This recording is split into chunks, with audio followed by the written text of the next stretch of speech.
नमस्कार दोस्तों, Raghav study IQ में आप सभी का स्वागत है। जैसे कि आप सभी को पता है, हमारी डेली वीडियो अपलोड होती हैं, चाहे वो यूपी पुलिस, यूपी जीके के ऊपर हो या यूपी करंट अफेयर्स के ऊपर हो। आज हम वीडियो लेकर आए हैं जनरल साइंस के ऊपर, जो कि हम SSC GD के पेपर और यूपी पुलिस के पेपर को ध्यान में रखते हुए ये वीडियो टॉप 25 क्वेश्चन आपके लिए लेकर आए हैं। दोस्तों, वीडियो को लास्ट तक देखें। यदि क्वेश्चन आपको अच्छे लगें तो आप स्कोर जरूर लिखें कमेंट बॉक्स में कि 25 में से आप कितने सही हैं। यदि वीडियो आपको अच्छी लगे तो वीडियो को लाइक कर दें। चैनल सब्सक्राइब नहीं किया है तो चैनल को अवश्य ही सब्सक्राइब कर दें। टॉप 25 क्वेश्चन हम इस वीडियो के अंतर्गत आपको लेकर आए हैं। वीडियो बहुत ही अच्छी होने वाली है दोस्तों, वीडियो को लास्ट तक देखें। मैं हूँ योगेंद्र राघव। जल्दी से शुरू करते हैं। आप कमेंट बॉक्स में हमें ज़रूर लिखते जाएं कि आपके कितने सही हैं क्वेश्चन। मैंने बहुत सारे क्वेश्चन लिए हैं जो कि प्रीवियस ईयर क्वेश्चन आए हुए हैं परीक्षा में। 25 में से आप कितने सही कर पाते हैं देखते हैं, जल्दी से टारगेट हिट करते हैं।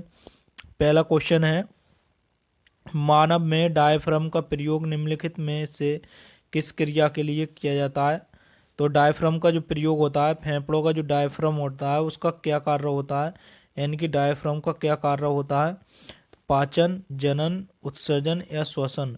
तो डायफ्राम का जो कार्य होता है वो श्वसन, यानी कि सांस को लेने में उसका यूज होता है। तो क्वेश्चन पहले का सही आंसर जो है वो ऑप्शन नंबर डी है। दोस्तों, अगला क्वेश्चन देखते हैं क्या है अगला क्वेश्चन। वायु में ध्वनि का वेग, यानी कि वायु में ध्वनि के वेग पर क्या प्रभाव पड़ता है। तापमान के बढ़ने से घटता है, तो ये गलत है। तापमान के बढ़ने से ध्वनि का वेग बढ़ता है, आपको ये बात ध्यान रखनी है। और तापमान के घटने से घटता है, ये बात आपको ध्यान रखनी है। बहुत ही काफ़ी बार क्वेश्चन पूछा जाता है। तापमान के घटने से बढ़ता है, ये भी गलत है। ये दोनों गलत हैं। तापमान पर आश्रित नहीं रहता, ये गलत है। तापमान के घटने से घटता है, तो ये बात बिल्कुल सही है। और तापमान के बढ़ने से बढ़ता है, तो ऑप्शन नंबर डी सही है।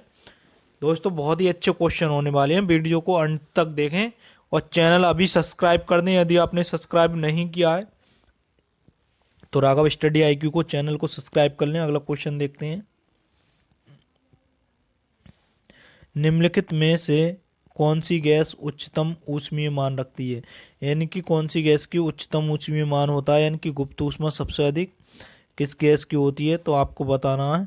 4 ऑप्शन दे रखे हैं, प्राकृतिक गैस, नेचुरल गैस, ये गलत है। भाप अंगार गैस, कोयला गैस और इनमें से कोई नहीं। तो सबसे अधिक जो ऊष्मीय मान होता है वो होता है भाप अंगार गैस का। भाप सबसे अधिक इंसान के लिए या कोई भी वस्तु हो उसके लिए जला देती है। अगला क्वेश्चन देखते हैं, मनुष्य के शरीर में कुल कितनी हड्डियां होती हैं, तो आपको ध्यान रखना है कितनी होती हैं, 206। ऑप्शन नंबर कौन सा सही है, बी नंबर सही है। अगला क्वेश्चन देख लेते हैं। अगला क्वेश्चन क्या है, निम्न में से कौन ऊर्जा का प्रधान नहीं होता है। प्रोटीन, प्रोटीन से सबसे अधिक ऊर्जा मिलती है, तो ये बात सही है बिल्कुल। और शरीर के निर्माण में सबसे भागीदारी होती है क्या, प्रोटीन। वसा, इससे ऊर्जा मिलती है अधिक।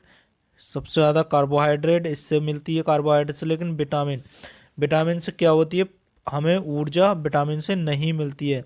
लेकिन ये क्या होते हैं, रोग मुक्त वाहक होते हैं। जो प्रोटीन जो होते हैं रोग मुक्त वाहक होते हैं, ये आपको ध्यान रखना है।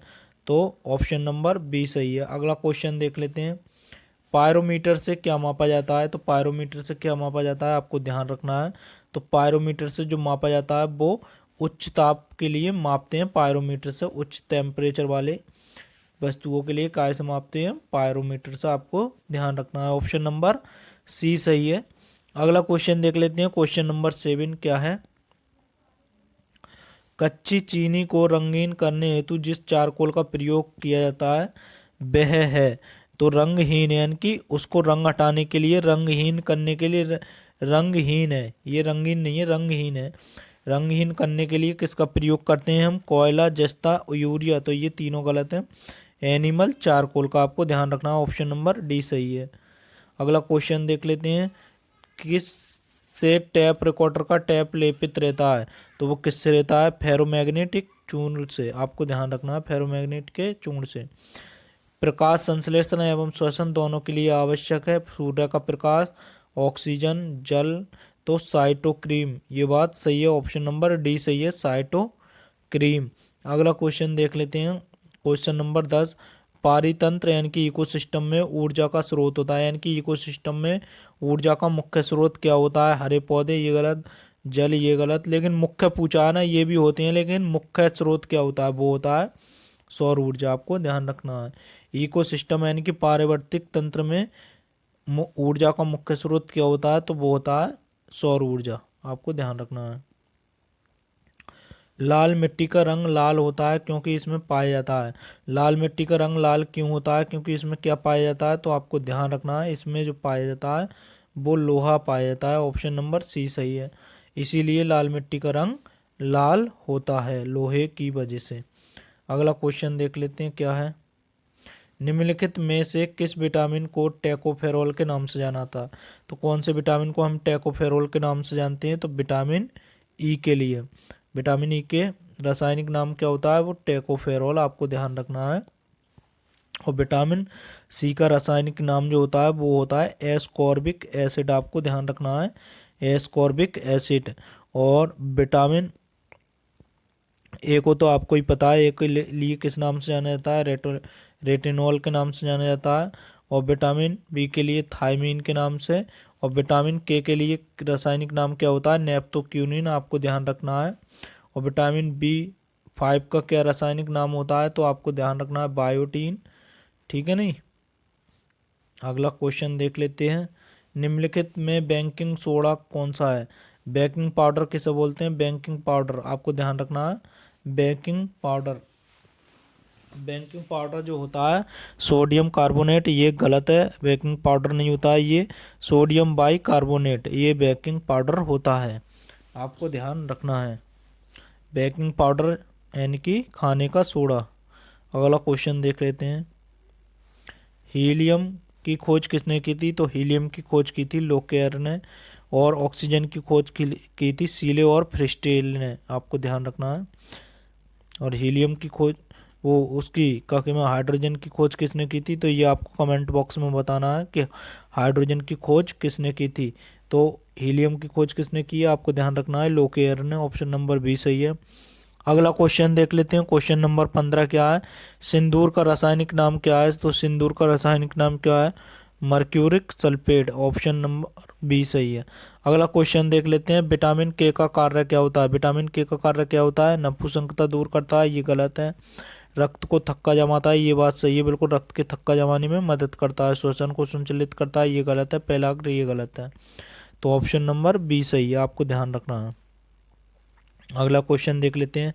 निम्नलिखित में से कौन सा वायरस द्वारा नहीं होता? हाइड्रोफीबिया, ये भी वायरस द्वारा होता है।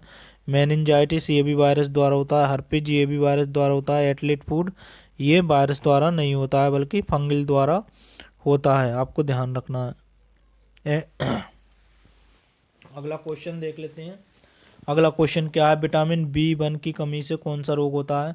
तो आपको ध्यान रखना है, विटामिन B1 की कमी से कौन सा रोग होता है? देखो, डी की कमी से रिकेटस होता है, सी की कमी से स्कर्वी होता है, और बी की कमी से बेरी बेरी होता है, और ई की कमी से नपुंसकता होती है। आपको ध्यान रखना है। तो हमसे पूछा है B1 की कमी से क्या होता है? Beriberi. Option number C सही है। अगला क्वेश्चन देख लेते हैं। तिली को कहते हैं यानी कि प्लीहा किसे बोलते हैं? तिली को तिली को कहते हैं, क्या बोलते हैं? रक्त बैंक भी बोलते हैं। ऑप्शन नंबर बी सही है। अगला क्वेश्चन देख लेते हैं। दोस्तों, यदि आपको वीडियो अच्छी लगे तो वीडियो को लाइक कर दें। चैनल सब्सक्राइब नहीं किया है तो राघव स्टडी IQ को अवश्य सब्सक्राइब कर दें। दोस्तों, हम काफ़ी मेहनत से आपके लिए क्वेश्चनों की सीरीज लेकर आते हैं। तो अगला क्वेश्चन देख लेते हैं, क्या है?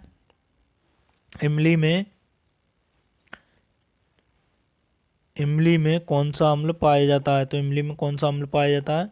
टार्टरिक अम्ल। ऑप्शन नंबर ए सही है। अगला क्वेश्चन देख लेते हैं। दही का खट्टापन निम्नलिखित में से कारण होता है?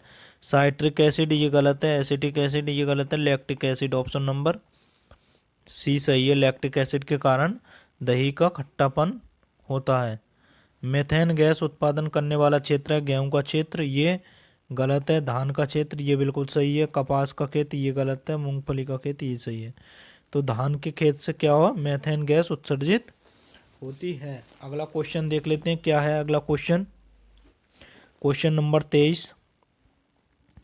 फलों को कृत्रिम रूप से पकाने के लिए कौन सी गैस प्रयुक्त की जाती है? तो फलों को कृत्रिम रूप से पकाने के लिए किस गैस का प्रयोग किया जाता है? तो वो है एसिटिलीन दोस्तों। अगला क्वेश्चन देख लेते हैं। शराब का निर्माण किस क्रिया के फलस्वरूप होता है? क्रमण, उत्प्रेरण, संयोजन, विस्थापन। तो शराब का प्रयोग जो होता है क्रमण द्वारा होता है। ऑप्शन नंबर ए सही है। अगला क्वेश्चन देख लेते हैं। गोबर गैस का मुख्य अवयव होता है, तो वो कौन सी गैस होती है? मेथेन गैस गोबर गैस की मुख्य अवयव होती है। दोस्तों ये थे 25 क्वेश्चन। 25 में से आपके कितने सही हैं हमें कमेंट बॉक्स में ज़रूर लिखें। दोस्तों यदि आपको वीडियो अच्छी लगे तो वीडियो को लाइक कर दें। चैनल सब्सक्राइब नहीं किया है तो चैनल आप सब्सक्राइब कर लें।